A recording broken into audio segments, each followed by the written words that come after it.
تیسرا فریضہ وہ ہے علوم نبوت کی حفاظت. علوم نبوت کی حفاظت. حضرت ابوبکر صدیق رضی اللہ تعالی عنہ نے نبی کا جانشین ہونے کی حیثیت سے، نبی کا خلیفہ ہونے کی حیثیت سے نبی کے علوم کی حفاظت کی، اور نبوت کے علوم کا سرچشمہ اللہ کا قرآن ہے، کتاب اللہ. کتاب اللہ کی حفاظت اور اس کی جمع حضرت ابوبکر نے کی. جناب نبی کریم صلی اللہ علیہ وسلم کے زمانے حیات میں قرآن کریم مکمل نازل بھی ہو گیا، ترتیب بھی دے دیا گیا، کون سی سورت پہلے، کون سی بعد میں، کون سی اس کے بعد میں، پھر فلانی سورت میں کون سی آیت پہلے، کون سی بعد میں، کون سی اس کے بعد میں. پورا نازل بھی ہو گیا اور ترتیب بھی دے دیا گیا، مگر ایک کتاب اور ایک صحیفے میں نہیں تھا. متفرق طور پر صحابہ کرام کے پاس تھا، صحابہ کے سینوں میں محفوظ تھا، اور پھر متفرق طور پر کچھ آیات کسی صحابی کے پاس کسی درخت کی چھال پر، کسی کے پاس کسی جانور کی کھال پر، کسی کے پاس کسی کپڑے کے ٹکڑے پر. اس طرح قرآن کریم کی آیات متفرق طور پر مختلف صحابہ کے پاس محفوظ تھی، کتابت کی شکل سینوں میں سارا محفوظ تھا. ایک صحیفے میں، ایک کتاب میں حضور کے زمانے حیات میں قرآن جمع کیوں نہ ہو سکا؟ جیسے آج بین الدفتین ہے، دو گتوں کے درمیان ہے. حضور کے زمانے حیات میں صحیفہ واحدہ میں کیوں نہ آ سکا؟ اس کی وجوہات کیا تھی؟ ایک وجہ تو یہ تھی کہ قرآن کریم ایک بار نازل نہیں کیا گیا، حسب ضرورت، حسب مصلحت اترتا تھا تھوڑا تھوڑا، جسے علم تفسیر کی اصطلاح میں کہتے ہیں منجماً منجماً مفرقاً مفرقاً. ضرورت اور مصلحت کے اعتبار سے تھوڑا تھوڑا اترتا تھا، اور یہ نزول مکمل ہوا جا کر حضور صلی اللہ علیہ وسلم کی وفات سے 9 راتیں پہلے. تو جب ایک دفعہ قرآن اترا نہیں حضور کے زمانے حیات میں، تو پھر ایک کتاب میں اس کا جمع کرنا ممکن بھی نہیں تھا. دوسری بات یہ ہے، حضور کے زمانے حیات میں جب قرآن اترتا تھا تو کچھ آیات ایسی ہوتی تھی وہ ہمیشہ کے لیے نہیں اترتی تھی، وہ کچھ عرصے کے لیے اترتی تھی، بعد میں منسوخ ہو جاتی تھی. تو گویا حضور کے زمانے حیات میں قرآن کریم مارز نسخ میں تھا، اور جب قرآن کریم مارز نسخ میں ہو اس کا ایک صحیفے اور کتاب میں جمع ہونا ممکن نہیں تھا. تیسری وجہ یہ ہے، جناب نبی کریم صلی اللہ علیہ وسلم کے زمانے حیات میں قرآن کریم کی آیات اور سورتیں شروع سے مرتب نہیں تھی.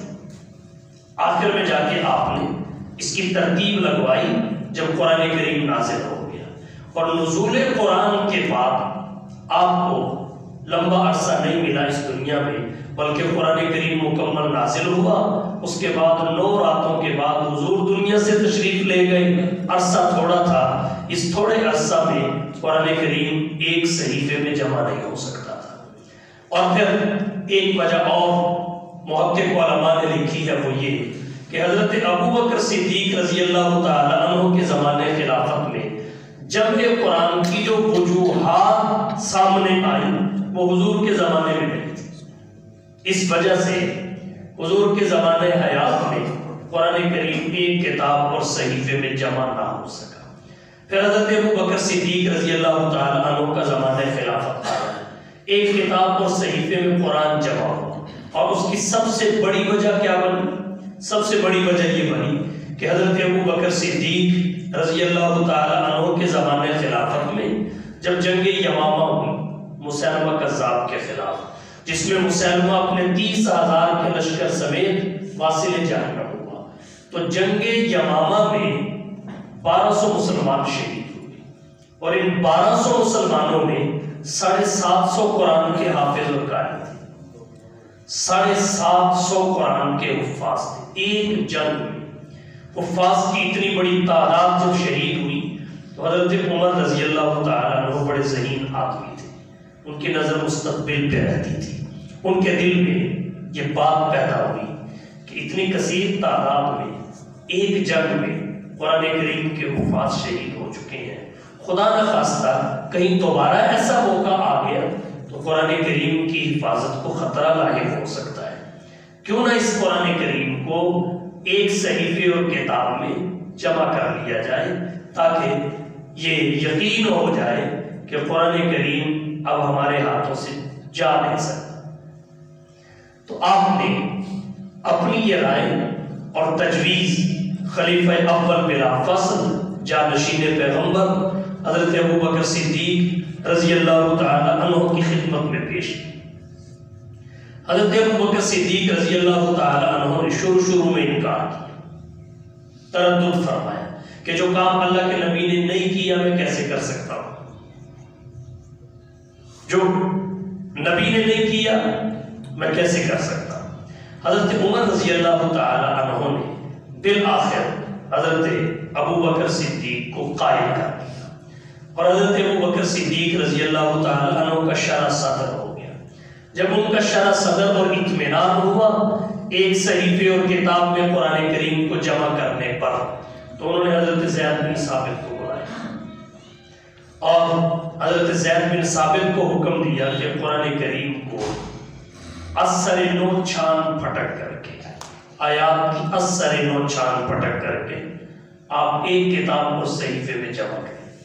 تو جو اشکال حضرت ابوبکر کو تھا وہی حضرت زید بن ثابت کو پیش آ گیا، تو حضرت ابوبکر کو حضرت عمر نے قائل کیا، حضرت زید کو حضرت ابوبکر نے قائل کیا۔ جب ان کا بھی شرح صدر ہو گیا تو پھر جو ذمہ داری انہیں سونپی گئی تھی وہ اس کو پورا کرنے کے لیے چل پڑے، اور حضرت زید بن ثابت کا انتخاب حضرت ابوبکر صدیق نے کیوں کیا، اس کی علم تفسیر کے ماہرین نے بہت ساری وجوہات لکھی ہیں۔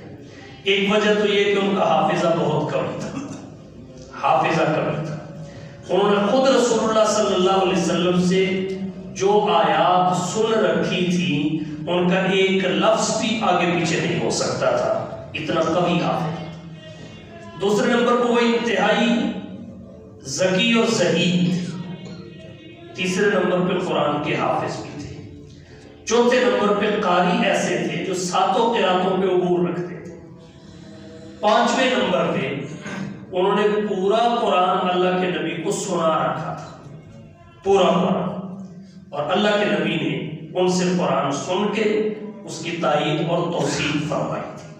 اور ایک وجہ یہ تھی کہ حضور کے زمانے حیات میں وہ وحی کے کاتب بھی رہے، وحی لکھا کرتے تھے، تو یہ وجوہ ترجیح تھی، یہ وجوہات تھی حضرت زید بن ثابت رضی اللہ تعالی عنہ کے انتخاب کی۔ چنانچہ حضرت زید بن ثابت رضی اللہ تعالی عنہ نے پھر اگرچہ خود بھی حافظ تھے مگر اتمام حجت کے دوبارہ ہر آیت پر دو گواہیاں لے کر کہ یہ آیت اللہ کے نبی پہ اتری، اللہ کے نبی نے پڑھی، فلاں نے اللہ کے نبی سے سنی، ہر آیت پر دو گواہیاں لے کر انہوں نے قرآن کریم کو اسی ترتیب سے جس ترتیب سے اللہ کے نبی اپنے آخری زمانے حیات میں صحابہ کو بتا کر گئے تھے ایک کتاب اور صحیفے میں جمع کر دیا۔ اور اس طرح حضرت ابوبکر صدیق رضی اللہ تعالی عنہ نے حضرت زید بن ثابت کی ڈیوٹی لگا کر 7 قراتوں میں قرآن کریم کو ایک کتاب اور صحیفے میں جمع کروایا۔ بعد میں پھر حالات ایسے بن گئے، حضرت عثمان بن عفان رضی اللہ تعالی عنہ نے ان 7 قراتوں میں سے ایک قرات پر قرآن کریم کی تلاوت کو باقی رکھا اور لغت قریش پر قرآن کریم کو جمع کیا۔